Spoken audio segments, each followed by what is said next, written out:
나비가 알을 낳으면 알에서 애벌레가 나옵니다. 애벌레는 식물의 잎 등을 뜯어먹으면서 점점 자라게 되죠. 그런데 애벌레들이 모여서 이런 이야기를 합니다. 우리를 낳아주신 부모님은 나비인데 우리는 애벌레다. 참 흉측하게 생겼다. 날개도 없고. 그러니 우리도 높은 곳으로 올라가야 되겠다 하면서 애벌레들이 조합을 만들어요. 그리고 조금씩 나무 위로 높은 데로 올라갑니다. 그런데 큰 나무가 없어서 큰 나무를 찾아요. 처음에는 조그만 나무에서 위로 올라가는 연습을 하다가 아주 큰 나무 아래서 보니까 하늘까지 닿아 있는 것 같아요.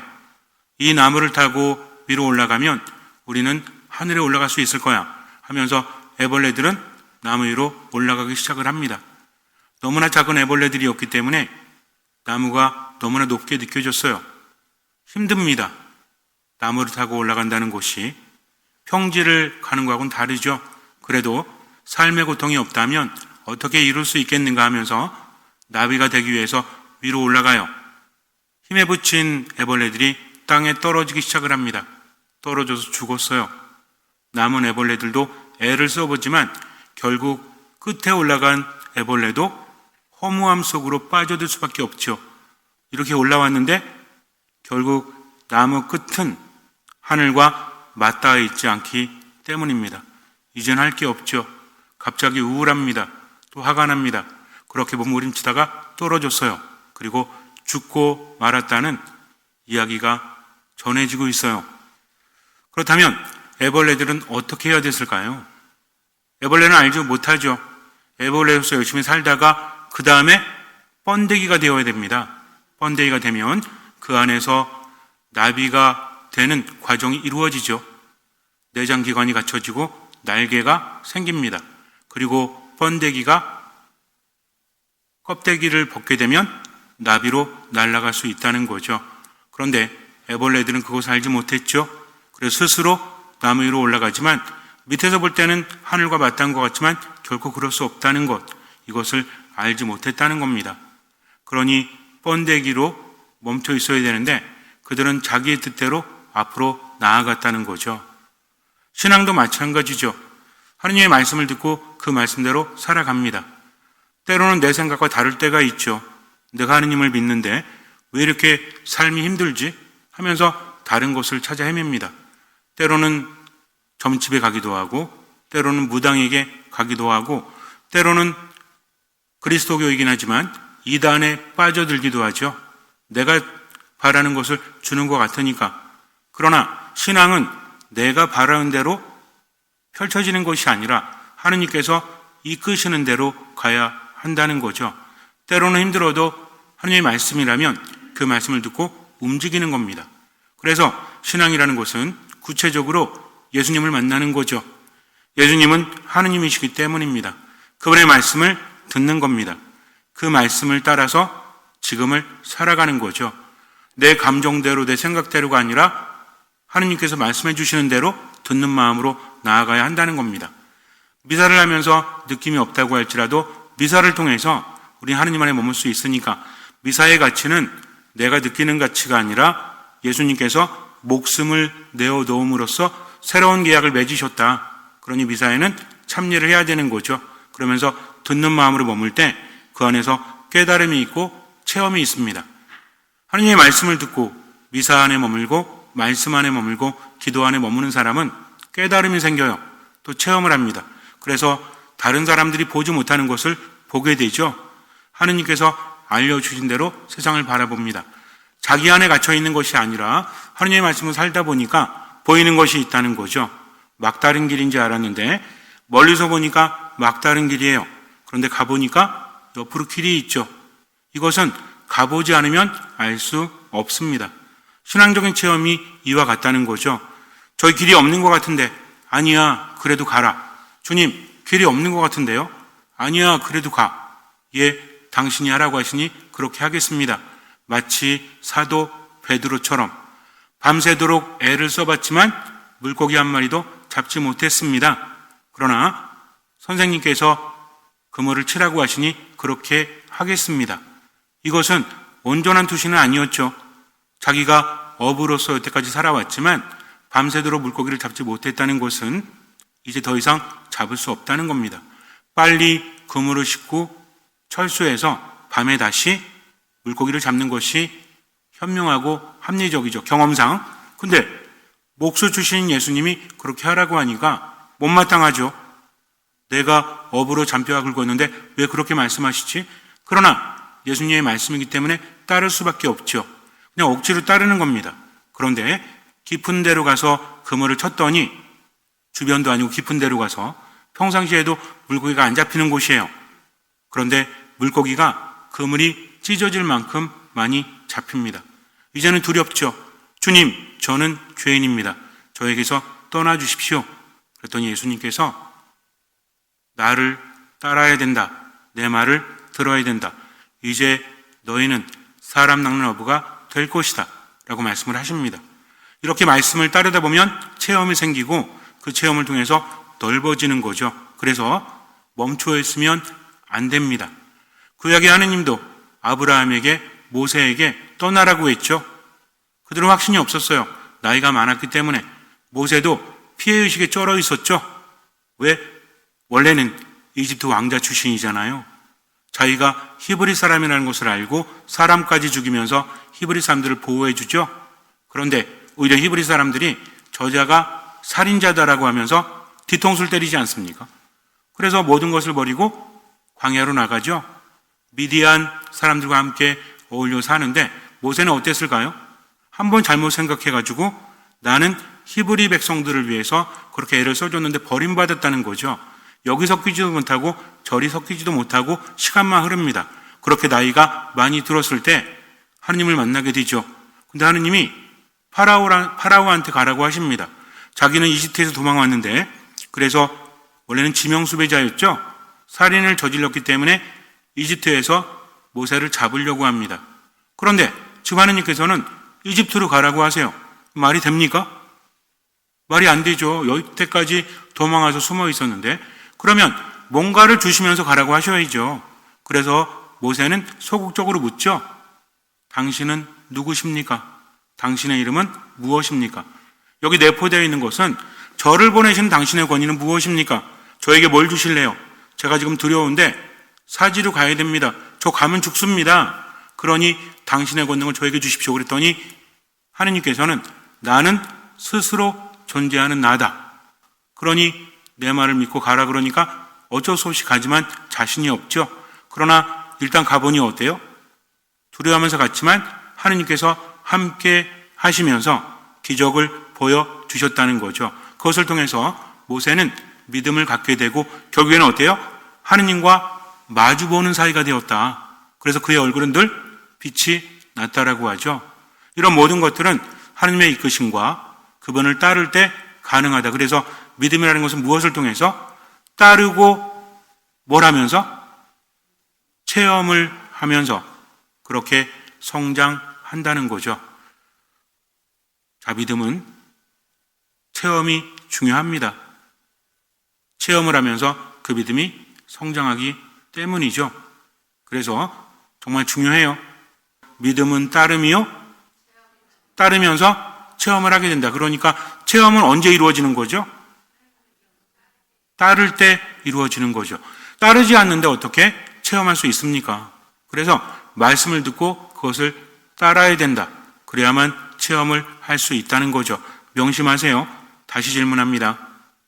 믿음이라는 것은 무엇과 무엇을 통해서 성장하죠? 따름과 체험을 통해서 성장한다. 그래서 따르지 않으면 체험도 없다는 거죠. 내 생각과 다르다고 할지라도 하나님의 뜻을 따릅니다. 얼마만큼? 할 수 있는 만큼, 보이는 만큼. 신약에서도 마찬가지죠. 예수님의 제자들이 예수님을 따르면서 모든 것을 버리고 그분을 따랐다. 순간은 그렇게 하는 겁니다. 모든 것을 버렸다고 해서 지속적이진 않죠. 그러나 그 순간에만큼은 내려놓을 수 있는 것, 이것이 예수님을 따르는 겁니다. 우리도 마찬가지예요. 내가 오늘 예수님 말씀 따르지만 내일도 따를 수 있을까? 걱정할 필요가 없죠. 지금 내려놓는 겁니다. 그리고 그분의 뜻을 따르는 거죠. 나의 생각과 나의 감정을 내려놓는다. 예수님의 제자들이 그물과 배를 버리고 그분을 따랐듯이 우리는 무엇을? 생각과 감정을 내려놓고 그분을 따르는 거죠. 모든 판단을 내려놓는 겁니다. 그렇게 예수님을 따를 때 뭐가 뒤따른다? 체험이 뒤따른다. 그래서 무엇이 중요하다? 믿고 따르고 체험하는 것. 누구의 뜻대로? 하느님의 뜻대로. 그렇게 하다 보면 하느님의 말씀을 깊이 이해하게 되고 그 말씀이 믿음을 만들어가는 거죠. 그래서 믿음은 들음에서 오고 들음은 그리스도의 말씀으로 이루어진다. 명심하시기 바라요. 그냥 지식적으로 외우라는 것이 아니라 하느님의 말씀을 들었으면 따르고 체험하다 보면 믿음이 성장하면서 생겨나는 게 지식이에요. 그리고 지혜입니다. 예수님께서 요구하는 지식과 지혜는 이런 거예요. 말씀을 듣고 따르면서 생겨나는 것. 적극적으로 따라야 되죠. 얼마만큼? 할 수 있는 만큼 보이는 만큼인데 이것은 내 목숨을 온전히 다 바치는 겁니다. 최선을 다해야 한다는 거죠. 나머지는 맡길 때 믿음은 자라나는 거죠. 예수님과 제자들이 배를 타고 가는데 제자들이 깜빡했어요. 빵을 챙기지 못했습니다. 배에는 빵 한 개만 놓여져 있었죠. 제자들은 걱정이죠. 예수님께서 자, 밥 먹자 그러면 난리가 나는 거죠. 왜? 빵을 못 챙겼거든. 그래서 왜 빵을 못 챙겼냐고 서로 그러겠죠. 아니, 베드로 왜 안 챙겼어? 오늘 담당 너잖아, 안드레야. 아니지, 나 아니야, 어제 했거든. 그러면 서로가 미루고 있었겠죠. 그러니 예수님이 어떤 말씀을 하시면 안 들립니다. 걱정이 많아요. 불안이 많아요. 딴 생각을 합니다. 그러니 그분의 말씀이 들릴 리가 없죠. 주님의 말씀을 듣는다는 것은 그 순간이 되면 들어야 됩니다. 이런 것도 한 번에 되는 게 아니죠. 성당에 왔을 때 어떻게 해라 제가 여러분에게 계속 주문을 걸죠. 왜 그럽니까? 그렇게 하면서 마음이 하느님께 향하는 좋은 습관이 형성되기 때문에 그래서 성당 마당에 들어올 때 하느님 감사합니다. 성당 입구에 들어올 때 하느님 감사합니다. 또 안에 있는 문 열고 들어올 때 하느님 감사합니다. 자리에 앉아서도 하느님 감사합니다 하면서 독서와 복음을 집에서 한번 성당에 와서 한번 미사 전에 한번 읽고 묵상하면 이게 쌓이고 쌓이면 좋은 습관이 되고 말씀의 귀를 기울이는 그런 믿음이 생겨난다라고 했죠. 그러면서 스스로 체험하면서 이것만 하는 게 아니라 자기 나름대로 더 성장시켜 나가는 겁니다. 이게 신앙이에요. 시키는 것만 하는 게 아니라 더 적극적으로 그래서 하나님의 말씀을 움켜 잡으려는 듣는 마음으로 머물러야 된다. 그래야만 하느님 만날 수 있으니까. 근데 성당에 와서 딴 생각 많이 하지. 미움이나 분노나 시기나 질투나 세상에 대한 염려와 걱정 때문에 자꾸 생각하면 몸은 성당에 있지만 마음은 어디 있는 거죠? 집에 있는 거죠. 예수님 뭐라고 하십니까? 말씀의 씨가 뿌려진다고 할지라도 좋은 땅에 뿌려지면 많은 열매를 맺지만 길바닥에 뿌려지면 열매를 맺지 못하죠. 깊이 뿌리 내리지 못하잖아요. 사람들이 밟고 지나가니까. 또 어떤 것은 돌밭에 떨어지죠. 뿌리를 내리긴 하지만 깊게 단단하게 내리지 못하니까 결국은 자라지 못합니다. 또 가시덤불 안에 있는 것은 어때요? 뿌리를 내리고 자라지만 세상 걱정, 염려에 휩싸여서 하나님의 말씀에 온전히 집중하지 못한다. 그러니 어떻습니까? 또 자라지 못하죠. 근데 좋은 땅은 뭐예요? 그분의 말씀을 받아들이는 거죠. 그러면서 하나님의 말씀대로 살아가는 겁니다. 이렇게 하지 않으면 듣는 마음이 없다면 결국은 신앙이 있다라고 하면서도 이리저리 흔들릴 수밖에 없다. 이게 기본이에요. 하나님께 뭔가를 청할 때는 믿음이 있어야 됩니다. 하나님은 계속 보여주시죠. 말로만 청하지 마라. 너희들이 가져야 될 건 믿음이다. 믿음이라는 것은 내 말을 듣고 그것을 따르고 뭐하면서 체험하면서 생겨나는 거다. 근데 너희들은 고집을 부리고 있지 않느냐. 내 말을 들었으면 그 말씀 안에 머물러라. 계속 말씀하지 않으십니까? 그런데도 그렇게 하겠다고 하면서도 마음이 흐트러지게 마련이죠. 그러니까 어떻게 해야 돼요? 계속 해야 돼요. 한 번으로 되는 게 아니라 늘 오늘이 처음인 것처럼 오늘이 마지막인 것처럼 듣는 마음으로 머물 때 우리의 신앙은 성장할 수밖에 없다. 어쨌든 배 안에 있던 제자들은 걱정을 합니다. 그때 예수님께서 너희는 주의하여라. 바리사이들의 누룩과 헤로데의 누룩을 조심하여라 라고 말씀하십니다. 제자들은 빵을 걱정하고 있었죠. 누룩이란 말을 듣자마자 빵을 떠올리는 거지. 예수님이 지금 은근히 말씀하시네. 빵을 안 챙기는 거 아시나? 왜? 빵을 만들 때도 뭐가 들어가죠? 누룩이 들어갑니다. 제자들은 온통 빵 생각이었죠. 누룩을 들을 때 어떤 생각을 해요? 빵 생각을 했고 그 빵 생각은 어떤 생각이었죠? 우리가 빵을 챙기지 못해서 하나뿐이 없는데 어떡하지? 그랬더니 예수님이 그것을 아시죠? 너희는 어찌하여 빵이 없다고 수군거리느냐? 아직도 이해하지 못하고 깨닫지 못하느냐? 너무 답답하신 거죠? 왜? 예수님의 말씀을 듣고 함께하면서 기적을 체험했음에도 불구하고 아직도 깨닫지 못해. 예수님이 지금 어떤 누룩을 조심하라고 그랬죠? 바리사이들의 누룩을 조심해라. 또 헤로데의 누룩을 조심해라. 또 마태복음 보면 헤로데가 아니라 사두가이들의 누룩을 조심해라 라고 말씀하십니다. 누룩이라는 것은 좋은 거죠. 효소로 쓰일 때는. 그런데 누룩이 잘못되면 곰팡이가 돼요. 그래서 점점 커지지만 안 좋은 영향을 미칠 수도 있다. 그래서 성경에서 말하는 누룩은 커지는 겁니다. 처음에는 작았지만 점점 커지는 건데 이게 좋을 수도 있고 안 좋을 수도 있다라는 거죠. 바리사이들의 누룩은 무엇이었습니까? 바리사이들은 하나님의 율법을 굉장히 중요하게 여겼죠. 정결례를 중요하게 여깁니다. 율법과 정결례는 매우 중요한 거죠. 왜? 하나님의 말씀 그것을 담고 있기 때문에. 또 정결례는 뭡니까? 정화하는 거죠. 하나님 앞에서는 깨끗해져야 된다. 정화해야 된다. 그래서 그 행위 자체가 중요한 게 아니라 마음을 담아서 손을 씻고 마음을 담아서 온몸을 씻는 거죠. 그래서 옛날에 성경을 필사했던 그런 에세네 학파 이런 사람들은 성경을 필사할 때 구약 성경을 필사하면서 하느님이라는 말이 나오면 이거 읽질 않습니다. 하느님의 이름은 함부로 말할 수 없기 때문에 야훼, 야우웨 이런 발음이었다고 하죠. 근데 이거를 읽질 않았어. 그래가지고 일부러 다른 발음 기호를 붙여놓습니다. 이때 야훼라고 읽지 않고 나의 주님 아도나이라고 읽습니다. 그러니까 발음 부호를 엉망으로 붙여놓은 거죠. 왜? 읽지 말라고. 그러면서 뭐라고 해라? 야훼라는 말이 나올 때는 야훼라 부르지 말고 나의 주님이라고 불러라. 근데 이게 후대에 발견되었을 때 그걸 잘못 읽어버린 거예요. 나의 주님의 모음과 야훼의 자음을 합치니까 이게 이상하게 된 거지. 그게 나온 말이 여호와, 여호바 이거예요. 여호와란 말은 아예 틀린 겁니다. 하면 안 되는 거죠. 근데 막 하고 있죠.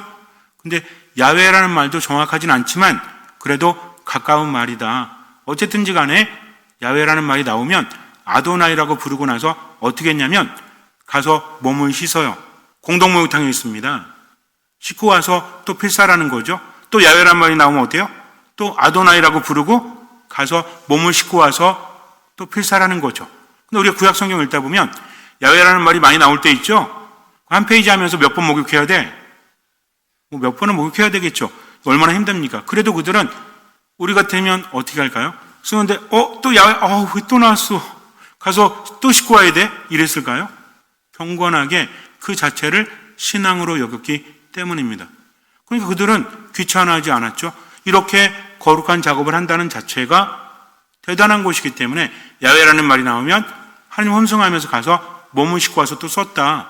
이게 필사입니다. 그러니 하나님을 향한 마음이 어떤 마음인지 우리가 알겠죠. 그런데 중요한 건 뭐냐면 이런 율법이 하느님께로부터 왔으니 당연히 지켜야 돼요. 정화도 마찬가지입니다. 하지만 하나님의 뜻을 점점 잃어버렸다는 거죠. 마치 애벌레들이 위로 올라가려고 나무를 이용했듯이 그들은 어떻게 해야 됐죠? 번데기가 되어야 합니다. 번데기는 일종의 죽음이죠.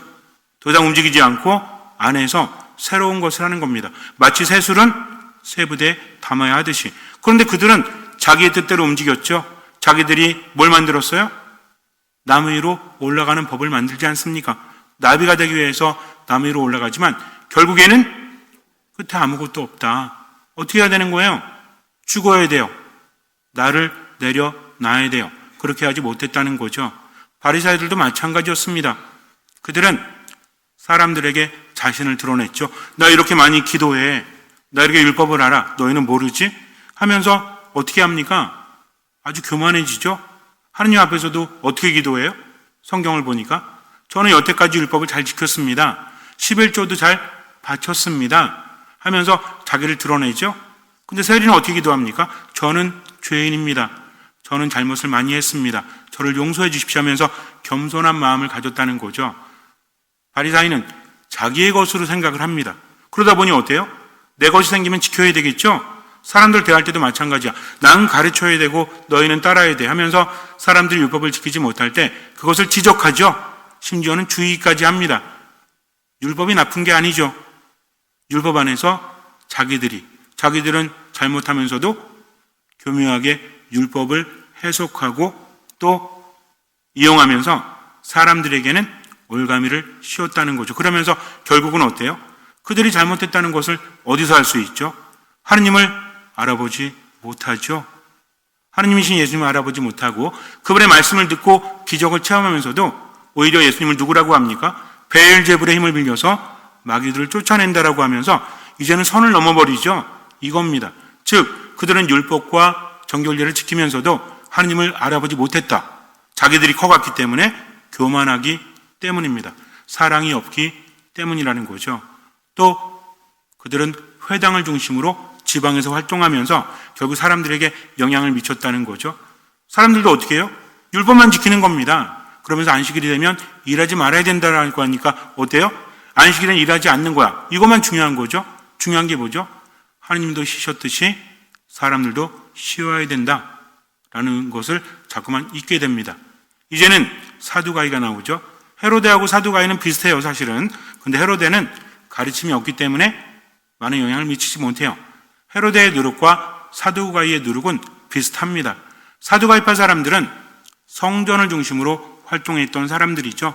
제사장들 대부분이 성전을 중심으로 먹고 사는 사람들이었다. 그런데 이들은 어땠습니까? 모세오경만 인정하죠. 다른 건 인정하지 않아요.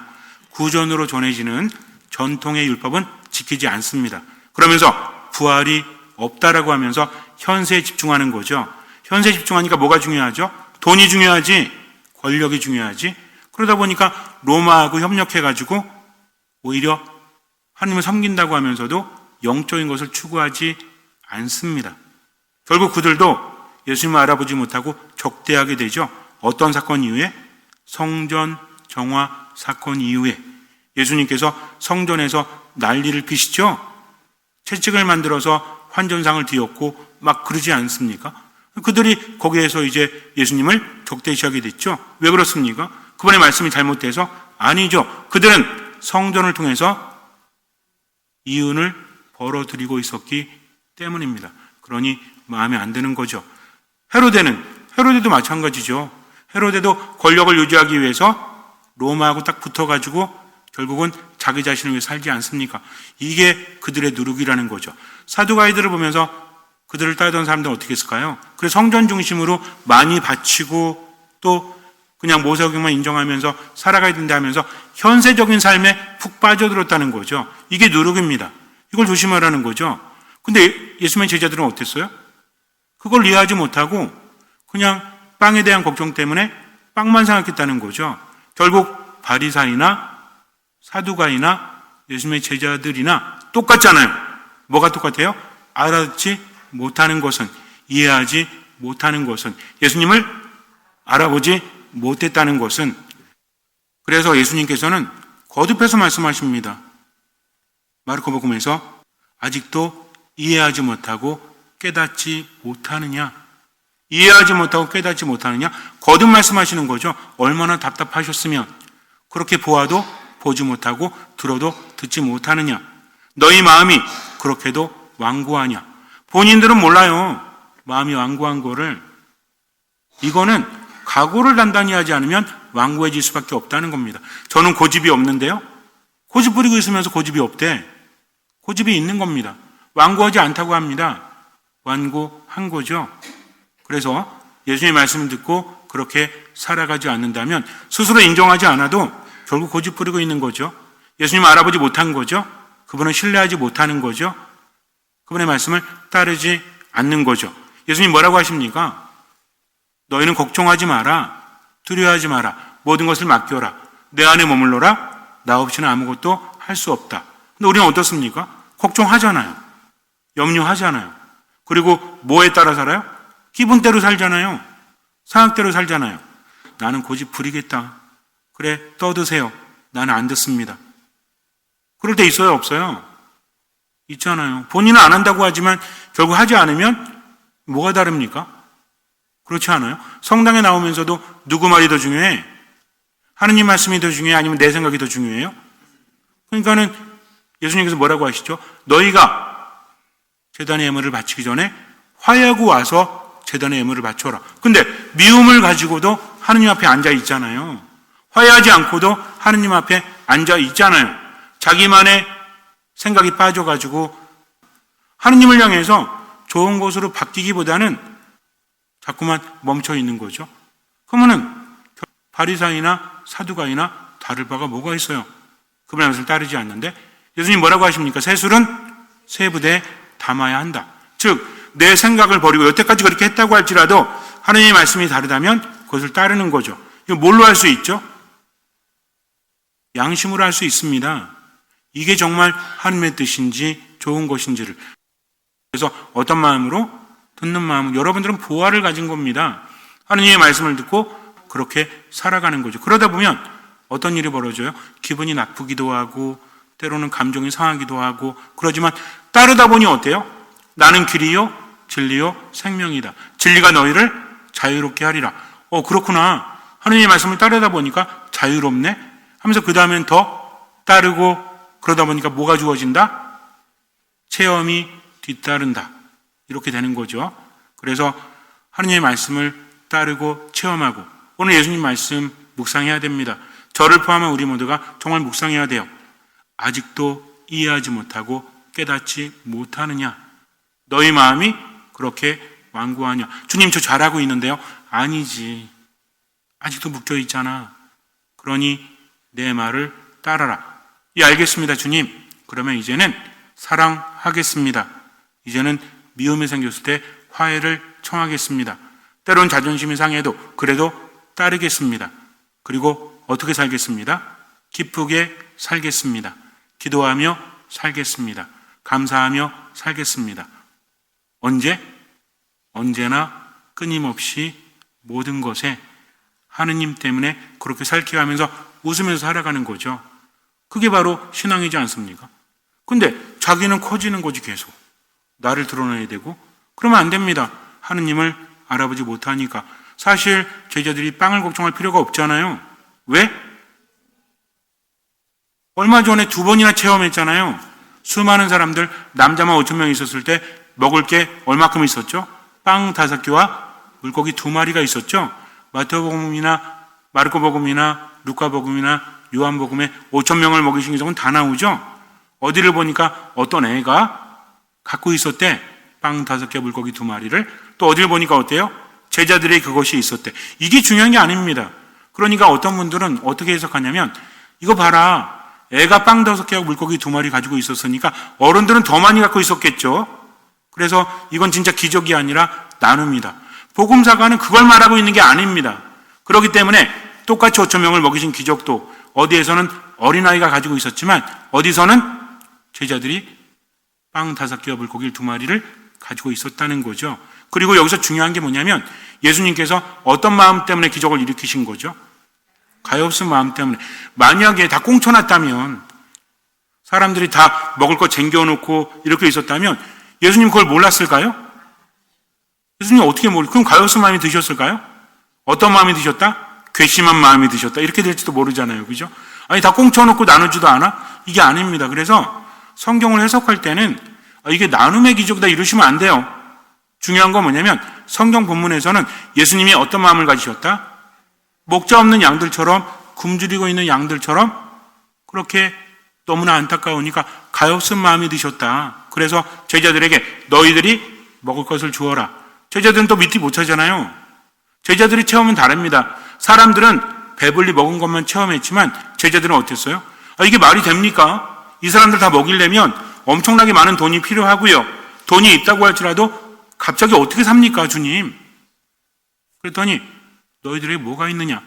빵 5개와 물고기 2마리가 있어요. 그래? 사람들을 앉혀라 하고 하늘을 우러러 예수님께서 불평하십니까? 아니죠. 감사의 기도를 드리신 다음 그 다음에 4,000명 먹이실 때도 어때요? 축복하신 다음 조그만 거라고 해도 하느님께서 함께 하시면 기적이 일어난다는 거죠. 그러면서 직접 나눠주십니까? 제자들을 통해서 나눠주시죠. 그리고 남은 것을 모았더니 12광주리에 가득 차고 7광주리에 가득 찼다. 5,000명과 4,000명을 먹이신 기적은 핵심이 뭡니까? 예수님께서 가엾은 마음이 드셔서 제자들을 시켜서 나누어주게 하셨다. 그랬더니 아주 작은 것, 빵 5개와 물고기 2마리, 또 빵 7개로 모두 배불리 먹였다. 남은 광주를 모았더니 12광주리와 7광주리에 가득 찼다. 12하고 7이 의미하는 것도 있죠. 완전함을 의미하기도 하고요. 풍성함을 의미하기도 합니다. 그러니까 중요한 건 뭐다? 빵이 한 개밖에 없다고 걱정할 필요가 없어. 지금 중요한 건 내 말을 들어라. 왜 이렇게 아직도 깨닫지 못하냐? 너희들은 직접 체험했잖아. 사람들이 체험한 거하고 다르잖아. 너희들은 목격했고 내가 시킨 대로 했잖아. 근데도 아직도 깨닫지 못하느냐라고 말씀하십니다. 얼마나 답답하실까요? 가슴을 몇 번이나 두드리셨을까요, 예수님이? 한 수천 번은 두드리셨겠죠. 왜? 깨닫지 못하니까. 그러나 걱정할 필요가 없죠. 그들은 예수님 말씀 안에서 결국은 깨닫게 되죠. 왜 깨달았을까요? 그분의 말씀을 듣고 그 말씀을 따르고 체험이 주어지고 그러면서 믿음이 자라났기 때문입니다. 어쨌든 마르고음 8장에서 예수님께서 제자들에게 너무 답답하시니까 뭐라고 하세요? 아직도 이해하지 못하고 깨닫지 못하느냐? 너희 마음이 그렇게도 완고하냐? 너희는 눈이 있어도 보지 못하고 귀가 있어도 듣지 못하느냐? 여기서 끝나지 않습니다. 또 뭐라고 하세요? 너희는 기억하지 못하느냐? 저는 묵상하면서 하나님께 저를 보시면서 얼마나 답답하실까? 이렇게 거듭해서 말씀하시는 게 늘 대하는 복음이었지만 더 와닿죠. 이렇게 거듭해서 말씀하신 경우 있습니까? 그러면서 5,000명을 먹였을 때 4,000명을 먹였을 때 뭐라고 하십니까? 내가 빵 5개를. 그러니까 누가? 예수님이. 하느님이 그렇게 하시니까 기적이 일어나고 많이 남았다는 거죠. 그러면서 또 뭐라고 하세요? 너희는 아직도 깨닫지 못하느냐. 또 한마디 하십니다. 그러니 우리는 어떻게 하면 돼요? 듣고 따르면 된다. 뭐 하지 말고 고집 부리지 말고 멈추지 말고. 누구처럼? 여태까지 내가 살아온 게 이건데 왜 자꾸 바꾸라고 하십니까? 하면 돼요, 안 돼요? 여태까지 걱정 많이 했어도 어떻게 하면 돼요? 그 순간에 성을 그으면서 하느님 감사합니다. 하느님 감사합니다. 당신의 뜻대로 살겠습니다 하면서 얼마만큼? 할 수 있는 만큼, 보이는 만큼. 그러니까 세수를 세 부대에 담는 것은 하느님의 뜻대로 할 수 있는 만큼, 보이는 만큼 나머지는 맡기는 거죠. 뭐를 내려놓고? 나의 여태까지 살아온 감정과 생각을 내려놓고 아무것도 판단하지 말고 주님의 뜻대로 얼마만큼? 할 수 있는 만큼, 또 얼마만큼? 보이는 만큼. 무슨 얘기입니까? 말씀 따라 살아가는 거죠. 그래서 오늘 하루만큼은 이 예수님의 답답함을 우리 마음에 간직했으면 좋겠어요. 아직도 깨닫지 못하느냐? 이해하지 못하느냐? 눈이 있어도 보지 못하느냐? 그러면서 뭐라고 하십니까? 아직도 기억하지 못하느냐? 그러니 이제라도 내 안에 머물러라. 듣는 마음으로 하셨죠? 오늘은 저나 여러분들이나 다 묵상해야 돼요. 왜? 저도 늘 기쁘게 살지 못했거든요. 끊임없이 기도하지 못했거든요. 모든 것에 감사하지 못했으니까 오늘은 우리가 두 손 이렇게 들고 들으세요. 저만 들지 말고 다. 자, 따라하세요. 주님, 이제는 저의 감정과 생각을 내려놓고 당신만 믿고 걱정하지 않겠습니다. 염려하지 않겠습니다. 걱정과 염려가 저를 짓누르면 기도하겠습니다. 감사하겠습니다. 기뻐하겠습니다. 주님의 뜻대로. 아멘. 손 내리세요. 아멘 하면 돼요. 아멘이 어떤 마음이에요? 듣는 마음. 내 뜻이 아니라 하나님의 뜻대로. 잠시 눈을 감으세요. 마르코가 전한 거룩한 복음입니다. 그때 제자들이 빵을 가져오는 것을 잊어버려 그들이 가진 빵이 배 안에는 한 개밖에 없었다. 예수님께서 그들에게 너희는 주의하여라. 바리사이들의 누룩과 헤로데의 누룩을 조심하여라 하고 분부하셨다. 그러자 제자들은 자기들에게 빵이 없다고 서로 수군거렸다. 예수님께서는 그것을 아시고 그들에게 말씀하셨다. 너희는 어찌하여 빵이 없다고 수군거리느냐? 아직도 이해하지 못하고 깨닫지 못하느냐? 너희 마음이 그렇게도 완고하냐? 너희는 눈이 있어도 보지 못하고 귀가 있어도 듣지 못하느냐? 너희는 기억하지 못하느냐? 내가 빵 5개를 5,000명에게 떼어 주었을 때 빵 조각을 몇 광줄이나 가득 거두었느냐? 그들이 12입니다 하고 대답하였다. 빵 7개를 4,000명에게 떼어 주었을 때에는 빵 조각을 몇 바구니나 가득 거두었느냐? 그들이 7입니다 하고 대답하자 예수님께서 그들에게 말씀하셨다. 너희는 아직도 깨닫지 못하느냐? 우리는 주님을 믿는다고 하면서도 세속에 휩싸이죠. 바리사이들처럼 어쩌면 성당에서 활동하고 봉사하고 믿음이 있다고 하면서도 하나님의 뜻은 외면한 채 스스로의 고집만 부리고 있는 것은 아닌지, 그동안 해왔던 것처럼 거기 갇혀 있는 것은 아닌지, 사랑이 없다면 아무리 신앙생활 열심히 해도 의미가 없는 거죠. 신앙생활 하면 할수록 겸손해져야 됩니다. 왜냐하면 내 것이 없기 때문에, 다 하느님의 것이기 때문에, 또는 사두가입할 사람들처럼 현세에 푹 빠져서 영원한 생명이 없는 것처럼 현세만을 추구하면서 살아가고 있는 것은 아닌가 다시 한번 묵상해 봐야 돼요. 또 제자들처럼 예수님 옆에 있으면서도 체험하면서도 깨닫지 못하는지 다시 한번 묵상해 봐야 합니다. 그러니 말씀을 듣고 하나님의 뜻대로 내 감정과 생각을 내려놓고 보이는 만큼 할 수 있는 만큼 실천하십시오. 나머지는 맡기십시오. 미사, 말씀, 기도 안에 머물면서 주님께서는 그 믿음을 보시고 우리 삶에 놀라운 기적을 일으켜 주실 것입니다. 아멘.